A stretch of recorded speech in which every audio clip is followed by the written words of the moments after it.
Bismillahirrahmanirrahim. Assalamualaikum warahmatullahi wabarakatuh. Saya Yudhistira Putra Harum dari kelas 5A2. Langsung saja saya di sini akan membahas tentang bab 5, yaitu kajian teori dan konseptualisasi penelitian. Yang pertama, posisi teori dan penelitian. Teori mendasari lahirnya ilmu, sedangkan ilmu itu adalah proposisi ternatif. Karakteristik ilmu itu bersifat ternatif. Ini dapat dimaknai bahwa ilmu tidak ajak dan bersifat dinamis. Keberadaan ilmu sekarang belum tentu berlaku benar untuk masa mendatang. Maka ilmu terus berubah, terutama ilmu pengetahuan. Jadi ilmu itu terus berubah, maksudnya terus berkembang atau terus digali. Ilmu adalah akumulasi pengetahuan yang menjelaskan kualitas dari suatu objek menurut metode-metode tertentu yang merupakan suatu kesatuan sistematis. Dalam pengertian ini, semua ilmu dapat berubah ketika ada penelitian baru yang menolak teori yang telah ada atau dalam penelitian menemukan teori baru. Ilmu pengetahuan terus berkembang sesuai dengan dinamika kehidupan manusia, tapi ada ilmu juga yang tidak berubah. Contohnya seperti ilmu agama. Ilmu agama itu merupakan ilmu paten yang sudah ada di Al-Quran maupun Al-Hadis. Keberadaan teori dalam penelitian sangat diperlukan, terutama penelitian kualitatif. Kalau penelitian kualitatif kan menggali dari jurnal-jurnal yang telah ditulis oleh peneliti-peneliti pendahulunya. Nah, penelitian kualitatif ini berangkat dari konstruksi teori.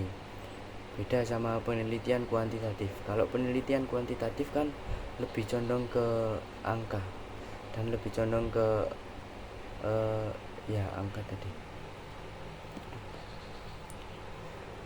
Teori merupakan seperangkat konsep, definisi, dan proporsi yang berhubungan satu sama lain, yang menunjukkan fenomena secara sistematis dan berusaha untuk menjelaskan, memprediksi, dan mengkontrol fenomena. Posisi teori dalam penelitian menjadi penting. Penelitian perlu memahami teori dasar tentang masalah yang akan diteliti. Dalam penelitian, posisi teori dijadikan acuan untuk yang pertama, menentukan masalah penelitian. Yang kedua, mengidentifikasi masalah. Yang ketiga, landasan penentuan hipotesis.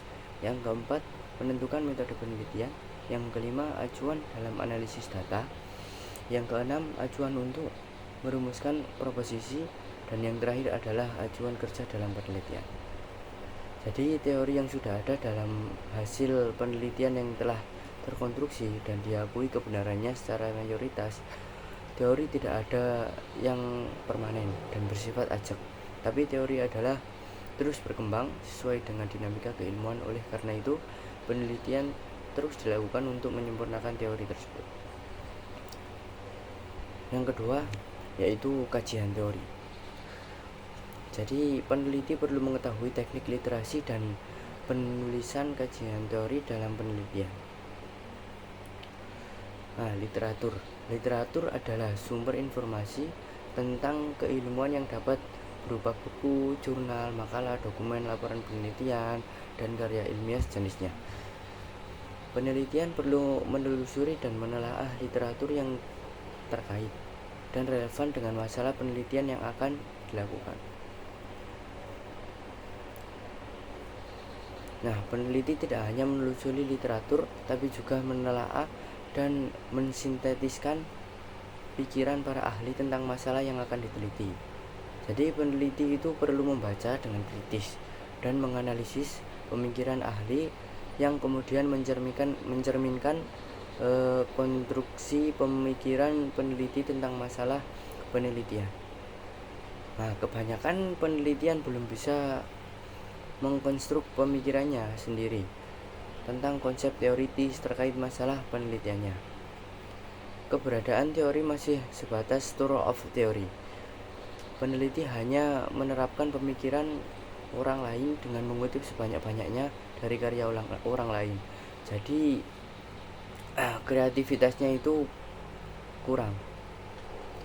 Pemikiran peneliti sendiri tidak muncul dalam penulisan kajian pustaka, padahal kekuatan konseptual peneliti akan terlihat bagaimana sebuah teori dan konsep didialogkan dalam narasi teoritis oleh peneliti dalam kajian teori terkait masalah yang diteliti. Untuk meningkatkan kualitas kajian, ada beberapa hal yang perlu diperhatikan, antara lain yaitu sumber pustaka, yang kedua sumber pustaka, yang kedua teknik menelusuri literatur,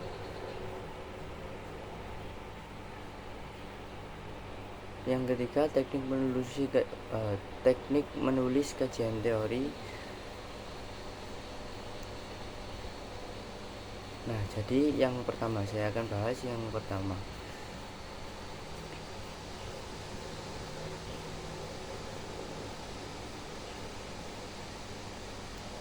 Di sumber pustaka. Dalam kajian teori diperlukan banyak sumber atau bahan kajian yang terkait dengan masa penelitian. Jenis sumber informasi keilmuan cukup banyak bentuknya, diantara adalah buku seperti jurnal ilmiah, seperti proceeding. Proceeding itu apa sih? Jadi proceeding adalah kumpulan makalah dalam sebuah kegiatan ilmiah, baik seminar, lokakarya, konferensi, atau kegiatan ilmiah lain yang berisi pemikiran dan pembahasan tentang masalah tertentu. Dan laporan penelitian, terus makalah, artikel ilmiah, dokumen. Nah, dokumen itu dapat dijadikan rujukan kajian teori. Dokumen resmi yang memiliki legalitas, misalnya perundang-undangan yang berlaku di negara, bisa berupa undang-undang, peraturan pemerintah, peraturan presiden, kapres, keputusan materi, dan lain sebagainya. Yang kedua, teknik menelusuri literatur.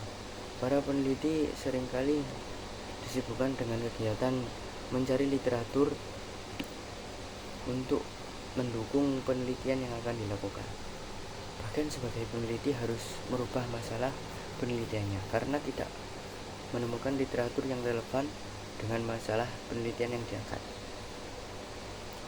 Padahal masalah yang sebenarnya bukan tidak adanya literatur yang terkait dengan masalah yang diteliti, tetapi peneliti kurang bisa menelusuri literatur tersebut. Ada beberapa teknik penelusuran literatur yang perlu diketahui dan dikuasai peneliti. Teknik yang pertama merupakan teknik penelusuran manual. Jadi teknik penelusuran manual ini penelusuran secara literatur atau manual. Biasanya dilakukan pencarian dalam bentuk literatur cetak, baik berupa buku, jurnal, atau majalah. Yang kedua merupakan teknik penelusuran elektronik. Nah, berbeda dengan penelusuran manual.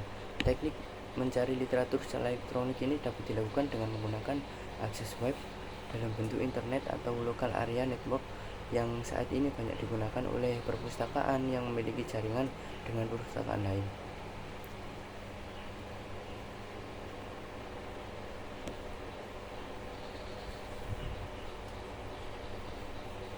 Yang terakhir yaitu nomor 3, teknik menulis kajian teori. Posisi teori dalam penelitian adalah sebagai rujukan dan acuan kegiatan penelitian. Peneliti diperbolehkan mengutip pemikiran para ahli dengan batasan tertentu, asal tidak berlebihan.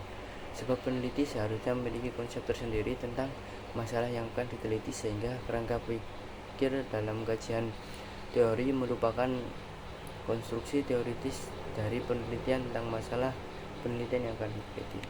Cukup sekian, itu saja yang bisa saya sampaikan. Apabila ada kesalahan, mohon maaf yang sebesar-besarnya. Assalamualaikum warahmatullahi wabarakatuh.